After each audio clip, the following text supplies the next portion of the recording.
Hello, my name's Isobel McArthur. I'm the writer and director of Pride and Prejudice, sort of.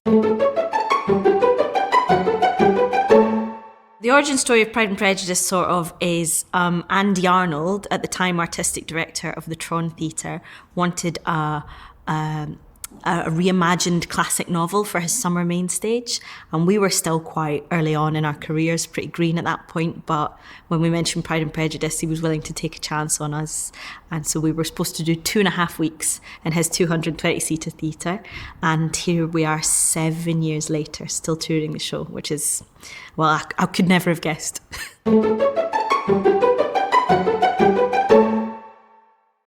So in our version of Pride and Prejudice, the story's told by the servants, and they're given names and backgrounds instead of being homogenised, nameless figures, as they are in a lot of these period novels.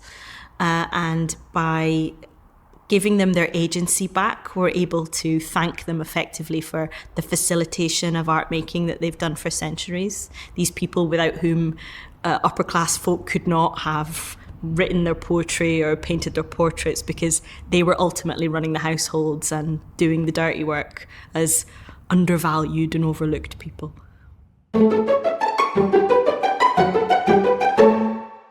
There's something like 118 named characters in Pride and Prejudice, the novel, and we've got about 20 of them on stage as part of the telling of our story, but only played by 5 performers. So they all have these like breathless, feverish, multi-rolling tracks in the show to play. And actually, so much of the fun for an audience comes from wondering who's going to pop up as who, where next. So it's a very joyful ensemble piece in that regard. One of the things that was potentially a bit perilous about adapting such a canonical novel was offending people who are, we call them, the Austenites, the Austen fanatics, the people who adore that book. And I'm delighted to say that those people for whom the text is sacred, it has been a real success. So as well as making the piece accessible to folk who would never normally pick up that novel, has also ultimately satisfied those people who maybe pick it up every year to read it again as one of their all-time favourites. So I'm extremely proud of that. The ways in which this show is different from, say, another telling of Pride and Prejudice that you might be familiar with is that it's Pride and Prejudice told by the servants with karaoke, in a nutshell. And so really we're drawing on several decades of romantic pop music history. So we've got loads of big, swoony love songs, but also songs which tell all the pain and the intensity of falling in love or having your heart broken.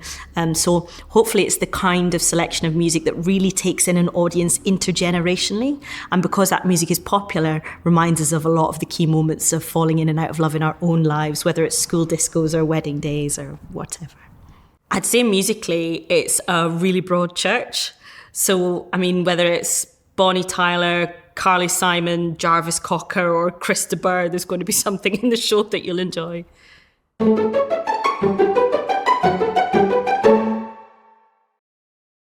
It was really incredible and surprising to win an Evening Standard Award and an Olivier off the back of opening this show in the West End. I suppose one of the things I'm proudest of is how it had its origins in a small theatre in the East End of Glasgow, and we've now taken it to the West End, and 7 years later still touring it and spreading the word to audiences that these novels, which we might consider starchy, are inaccessible, tell great stories, and that they can be for everyone.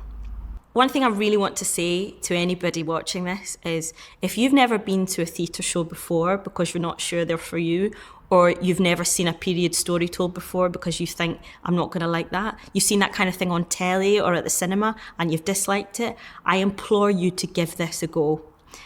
You do not need to know a single thing about Pride and Prejudice, Jane Austen, Regency, any of that stuff. Just come along. It's a laugh. I promise you you'll have a good time. And if not, you can come and find me in the front row and tell me what you think.